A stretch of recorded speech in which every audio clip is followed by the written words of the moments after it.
ne mettez pas un projet en place sans prendre des renseignements auprès des experts.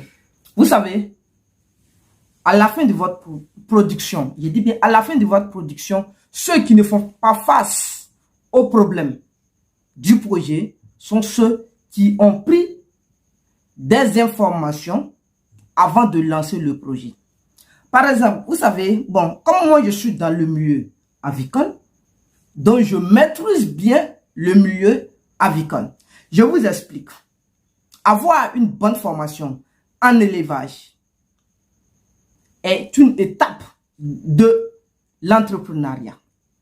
Ça ne veut pas dire que tu vas réussir forcément ton projet entrepreneurial dans l'élevage. Vous savez, tu peux avoir le meilleur produit au monde, mais une fois que tu ne sais pas vendre tes produits, vous savez ce que ça veut dire? D'accord. Être éleveur, ça veut dire, c'est être en contact avec des êtres vivants. Être en contact avec des êtres vivants. Quand on dit être vivant là, les êtres vivants ne peuvent pas passer une journée sans manger ni boire. C'est le cas de ceux que tu élèves, par exemple, poulets. Les poulets ne peuvent pas passer une journée sans manger ni boire. Mais quel que soit alpha au niveau de la race que toi tu élèves aujourd'hui, les prix sur le terrain sont constants. Ce sont les prix qui sont constants. Quand je dis constants, ce sont des prix qui ne varient pas. On est d'accord? Très bien. On sait qu'au niveau des poulets de chair, en Côte d'Ivoire par exemple, il est à 1800 francs. Donc, si les 45 jours sont arrivés, que tu n'as pas eu de preneur, il faut te dire que toi, tu es un homme mort. Oui, tu es mort. Pourquoi? Parce que à partir de 45e jour là même, là, c'est là même les poulets même vont commencer à consommer. Ils vont manger comme fou. Mais si tu ne les donnes pas, ils vont perdre les poids initial. On est d'accord? Donc, sur les 45e jour, il faut arriver à les écouler rapidement. Mais c'est là l'erreur de plusieurs éleveurs. L'erreur vient de là. Ils courent à droite, ils courent à gauche, devant. Je peux élever poulet. Ils sont là, ils implantent les fermes. J'ai élevé. Mais au bout de quelques jours, ça appelle partout. Hey, mais tu plais pourquoi? Quand j'ai dit, avant de lancer le projet d'élevage, viens, on va te former. On va te montrer comment il faut gérer le projet.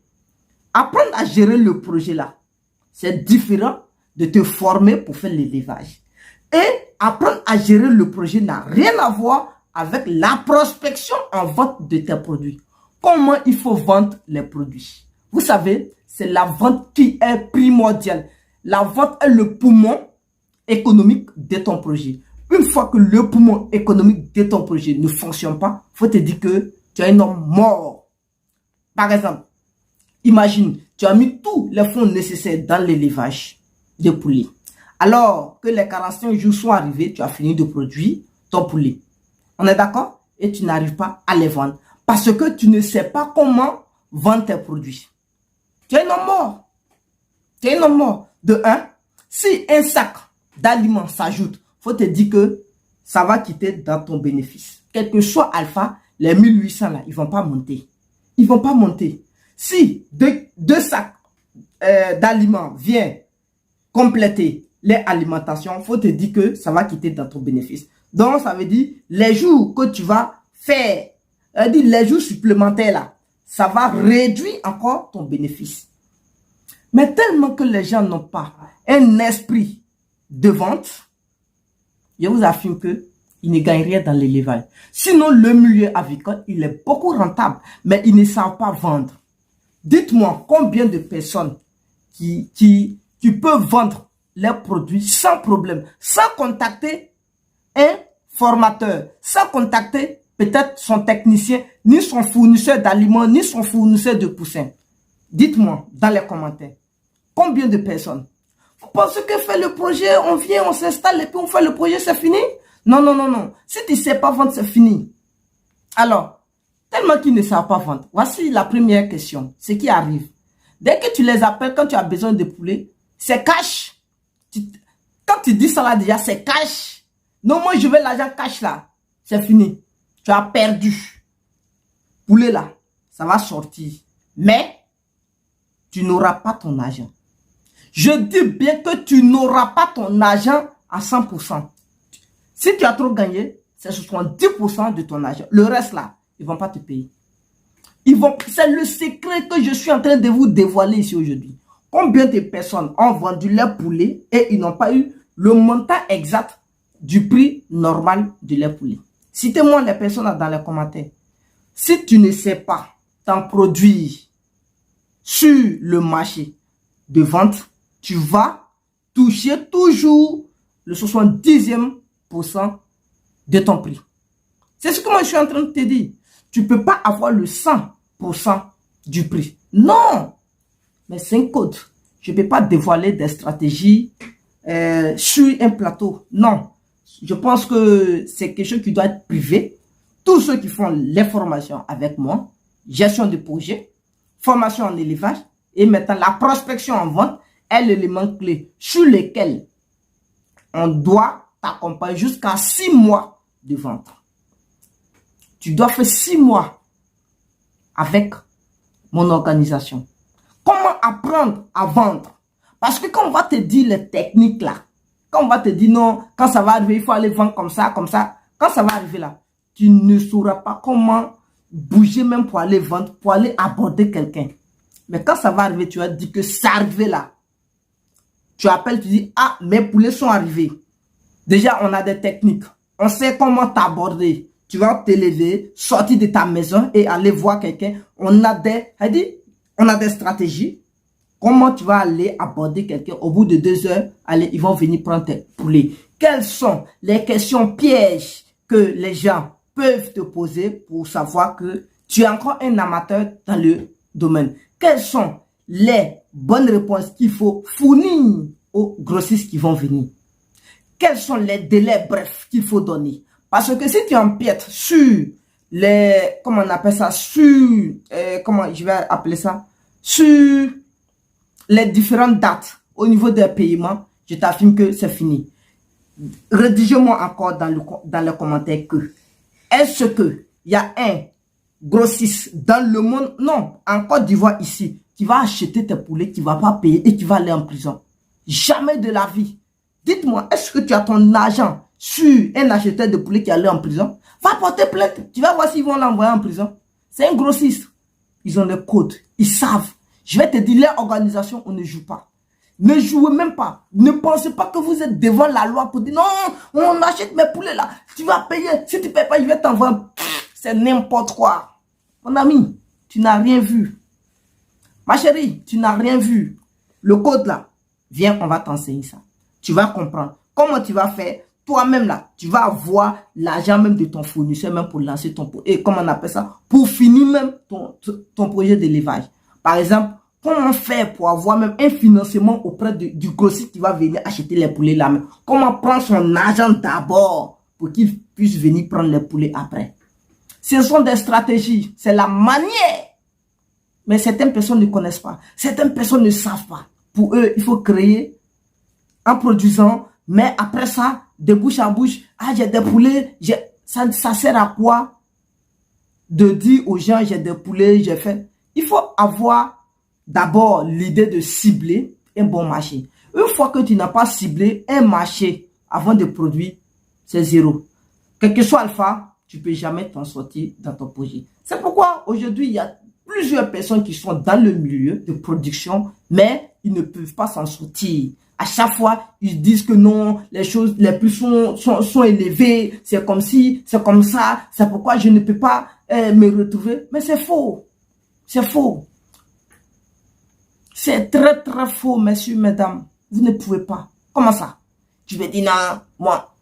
Oh, oh. Ceux qui disent ça là, c'est fou. Je dis toujours, je répète toujours.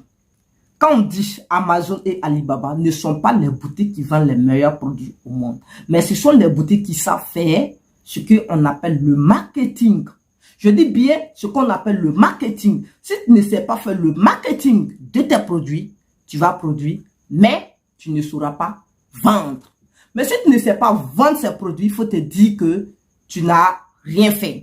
Au contraire, la production va tuer ton chiffre d'affaires. C'est la vente qui fait gonfler maintenant ton chiffre d'affaires. Mais s'il n'y a pas de vente, ça ne peut pas être gonflé. On est d'accord? Toujours l'argent va sortir, mais ça ne va jamais entrer. Tout ce que j'ai dit, essayez d'analyser. Alors, messieurs, mesdames, il faut réfléchir. Je te donne une seconde. Il faut réfléchir.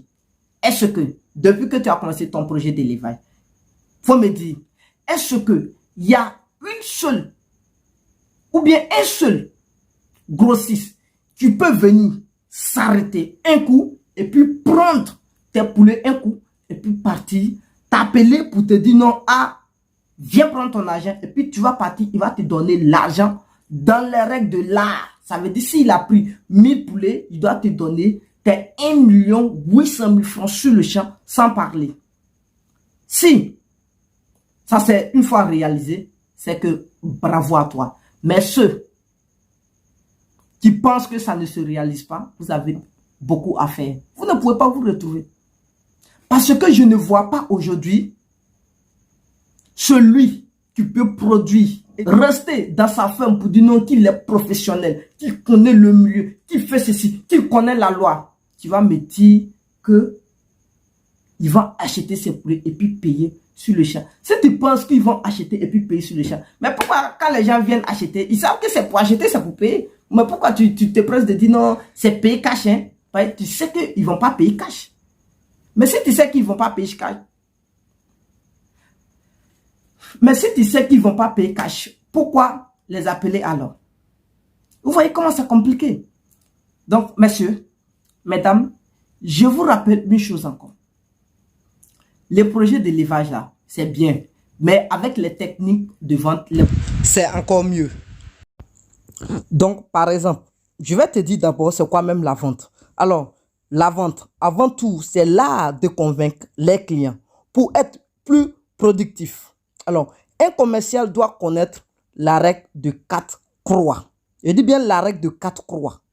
Contact, connaître, convaincre et conclure.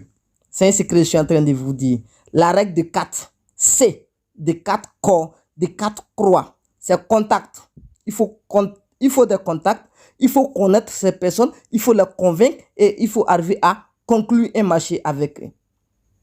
Alors, cette règle est essentielle car les éléments qui la constituent sont complémentaires et ne peuvent pas être séparés. Ça veut dire que les 4 qui sont là, les 4 C qui sont là, par exemple, contact, connaître et convaincre et conclure, sont ces 4 qui peuvent aller ensemble. Si tu penses que tu vas enlever un dedans, ça veut dire c'est déséquilibré, c'est faux, ça ne peut pas. C'est comme quand on te dit, c'est quoi un triangle? Un triangle est une figure géométrique qui a 3 côtés. On est d'accord? Si quelqu'un vient montrer une figure qui a 2 côtés, est-ce que tu vas dire c'est un triangle? Non, ça ne peut pas être un triangle. On est d'accord? Donc, mes frères, ce que moi j'ai à vous dire, d'abord, il faut connaître la première des choses, la vente avec les 4 croix. Si tu connais la vente avec les 4 croix, déjà, c'est une bonne chose. Mais je peux vous amener à connaître les 4 règles d'or encore dans la vente jusqu'au 13e règle d'or dans la vente. Ça veut dire que ce sont des règles qui ne vont jamais te trahir sur la vente. Quel que soit, il faut avoir le nombre de poulets que tu as, le nombre de poules pondeuses que tu as, le nombre d'œufs que tu as. Tout va sortir et tu auras ton argent à 100%. Je dis bien à 100%. Donc, pour moi, comment il faut concrétiser la vente?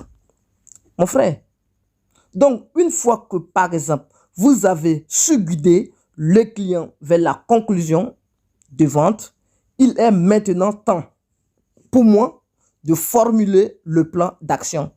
Mais comment formuler le plan d'action? Rappelez-nous un peu le point de la traité ou bien de la finalisation de vos machines. Vous voyez, c'est là le projet. Alors, pour moi encore, partez. Quelles sont les étapes de cette vente? Pour vous, quelles sont les étapes de cette vente?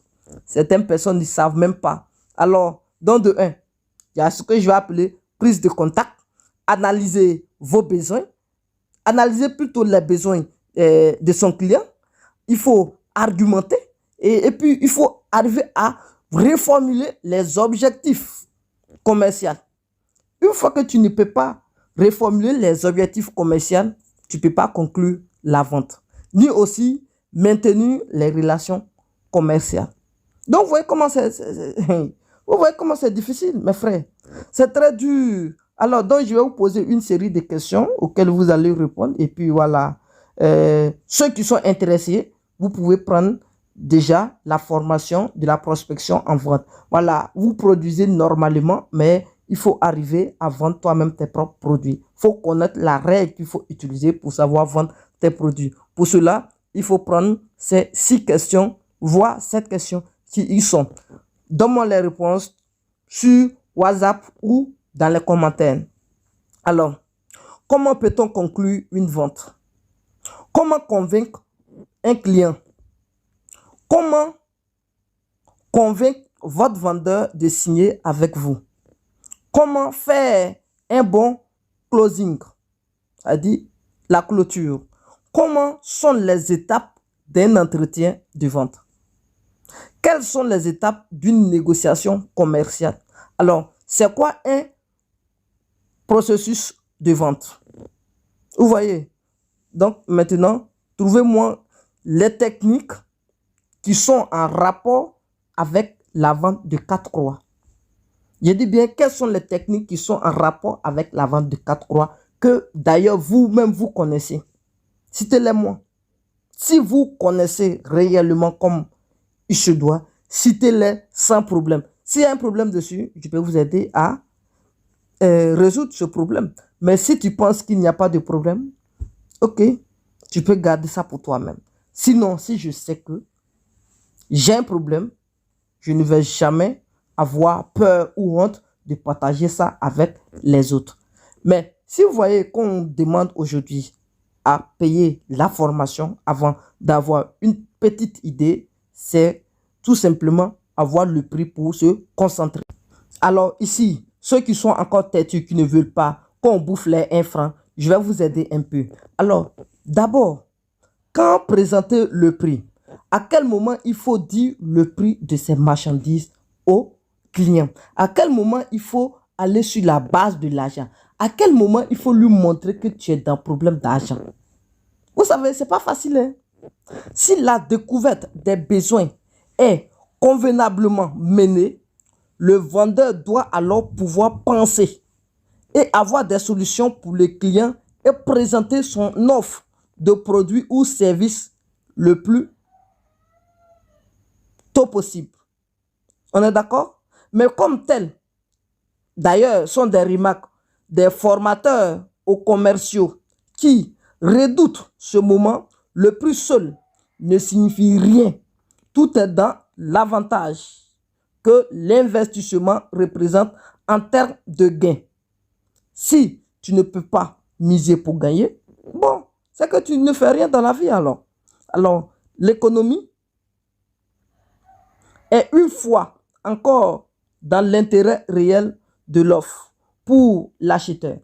Donc, il faut te dire que tout ce que tu as fait là, ton travail que tu as fait là, ton peu d'économie que tu vas gagner là, ça serait maintenant dans la vente. Parce que c'est dans la vente, l'économie doit sortir. Mais si dans la vente, tu n'as rien, tu ne peux pas avoir d'économie. On est d'accord? Donc, la nécessité d'aller au bout d'un exposé avant de parler de chiffre d'affaires est que si tu es en difficulté, par exemple, je te donne une phrase utile. Permettez-moi de terminer ma présentation comme cela lorsque je vous ai présenté les prix. Vous saurez exactement à quoi correspond notre prestation. Certaines personnes ne savent pas le dire. Ils ne peuvent même pas parler devant un client. Quand un client dit non, c'est cher, ils ont augmenté le prix des poulets. Actuellement, il y a poulet sur le marché, ils sont bloqués. Ah bon? T'entends? Ah bon? Ils ne savent même pas si c'est vrai ce qu'il dit, si c'est faux ce qu'il dit. Et vous voulez croire en lui. Mais pourquoi lui, il ne veut pas croire en vous? Alors que vous êtes le propriétaire du produit. Parce que vous avez peur. Vous avez peur qu'il vous laisse partir, qu'il tourne le dos pour dire, bon, ok, je ne prends pas. Bon, c'est fini. Et vous êtes dans l'angoisse. Ça veut dire, c'est à partir de là, vous donnez la conclusion en même temps. J'ai produit, j'ai échoué. On dirait que c'est la fin du monde. Mon frère, ce n'est pas la fin du monde. C'est à partir de là, il faut doubler l'effort. Il faut commencer à réfléchir à double vitesse. Si tu n'arrives pas à augmenter maintenant les chances à partir, comment on appelle ça, du moment où le seul client a refusé, c'est fini. Si tu perds l'espoir à partir de là, tu ne peux plus gagner. Tu ne peux plus gagner, mon frère. Donc, maintenant, il faut comprendre pourquoi il ne faut pas tenir tête à l'autre. Parce que ce n'est pas lui seul. Donc, il ne faut jamais tenir tête à lui. Il faut toujours éviter les jugements à l'apporte-pièce introduits par des phrases du style. Comme par exemple, vous avez tort, c'est faux, vous ne comprenez pas. On ne dit pas ça. Vous là, vous ne... Souvent, je regarde certaines personnes arrêtées quand tu parles, dit c'est faux. Oh, vous avez tort, vous ne comprenez pas ce que je dis. On ne dit pas ça. Voilà, mais je ne vais pas vous dire comment il faut négocier. Prenez contact pour comprendre. On ne dit pas ça. Ayez des objectifs bien représentés par un signal d'alarme ou bien d'achat dans le cas où vous entrez en jeu. Mais si tu n'as pas d'objectif de signal dans le cas où vous entrez dans le vif du sujet, tu vas perdre tes mots et c'est fini. Tu ne peux pas gagner, tu ne peux pas convaincre. Il va te convaincre et il va te manipuler. Il va te donner n'importe quel prix qu'il veut et à la fin du mois, il ne va pas te payer dans les normes. Ou bien à la fin du marché, il ne va pas te payer dans les normes. Il va te mettre dans la confiance, mais il ne va pas te payer. C'est le cas de plusieurs personnes aujourd'hui. Ils prennent des gens pour venir acheter les choses, mais après, ils ne payent pas. Et ça reste dans les coûts. Merci mes frères. Écoutez et suivez, commentez la vidéo si elle vous semble bonne.